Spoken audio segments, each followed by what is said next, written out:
누가복음 15장. 세리들과 죄인들이 모두 예수의 말씀을 듣기 위해 모여들었습니다. 그러자 바리새파 사람들과 율법학자들이 크게 웅성거리기 시작했습니다.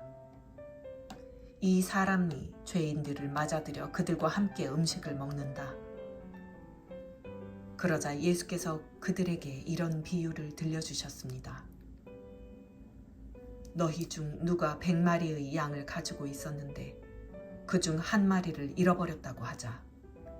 그러면 99마리의 양을 들판에 두고 그 잃어버린 양 한 마리를 찾을 때까지 찾아다니지 않겠느냐.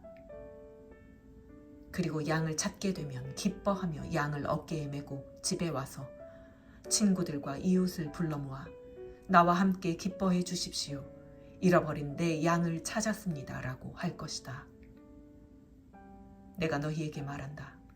이와 같이 하늘에서는 회개할 필요 없는 의인 99명보다 회개하는 죄인 1명을 두고 더 기뻐할 것이다. 어떤 여자가 10개의 드라크마 동전을 가지고 있다가 그중 하나를 잃어버렸다고 하자. 여인이 등불을 켜고 집안을 쓸며 동전을 찾을 때까지 샅샅이 뒤지지 않겠느냐. 그리고 동전을 찾게 되면 친구들과 이웃을 불러 모아 나와 함께 기뻐해 주십시오. 내가 잃어버린 동전을 찾았습니다. 라고 할 것이다. 내가 너희에게 말한다. 이와 같이 회개하는 죄인 한 사람을 두고 하나님의 천사들이 기뻐할 것이다. 예수께서 말씀하셨습니다. 어떤 사람에게 2 아들이 있었다. 작은 아들이 아버지에게 말했다. 아버지, 재산 중에서 제가 받을 몫을 주십시오. 그래서 아버지는 2 아들에게 살림을 나눠주었다. 며칠 뒤 작은 아들은 자기가 가진 것을 모두 챙겨서 멀리 다른 나라로 떠났다. 그러고는 거기서 방탕하게 살면서 그 재산을 낭비했다. 그가 모든 것을 탕진했을 때 그 나라 전역에 심한 흉년이 들어 형편이 어려워지기 시작했다. 그래서 그는 그 나라 사람에게 일자리를 얻었는데 그 사람은 그를 들판으로 내보내 돼지를 치게 했다. 그는 돼지가 먹는 쥐엄나무 열매로라도 배를 채우고 싶었지만 그것마저 주는 사람이 없었다. 그제야 제정신이 들어서 말했다. 내 아버지 집에는 양식이 풍부해서 일꾼들이 먹고도 남는데 나는 여기서 굶어 죽는구나. 내가 일어나 아버지에게 돌아가 말해야겠다.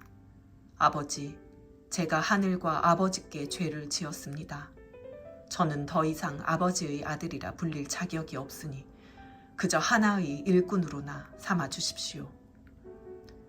그러고서 아들은 일어나 아버지에게로 갔다. 아들이 아직 멀리 있는데 그 아버지는 아들을 보고 불쌍히 여겨 아들에게 달려가 그의 목을 껴안고 입을 맞췄다. 아들이 아버지에게 말했다.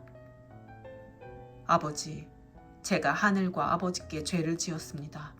이제 아들이라고도 불릴 자격이 없습니다. 그러나 아버지는 종들에게 말했다. 어서 가서 가장 좋은 옷을 가져와 이 아이에게 입혀라. 손가락에 반지를 끼우고 발에 신을 신겨라. 살진 송아지를 끌어다 잡아라. 잔치를 벌이고 즐기자. 내 아들이 죽었다가 다시 살아났다. 이 아들을 잃었다가 이제 찾았다. 이렇게 그들은 잔치를 벌이기 시작했다. 그런데 큰아들은 들에 나가 있었다. 그가 집 가까이에 이르렀을 때 음악과 춤추는 소리가 들렸다. 그래서 하인 하나를 불러 무슨 일인지 물어보았다. 하인이 대답했다. 동생이 왔습니다.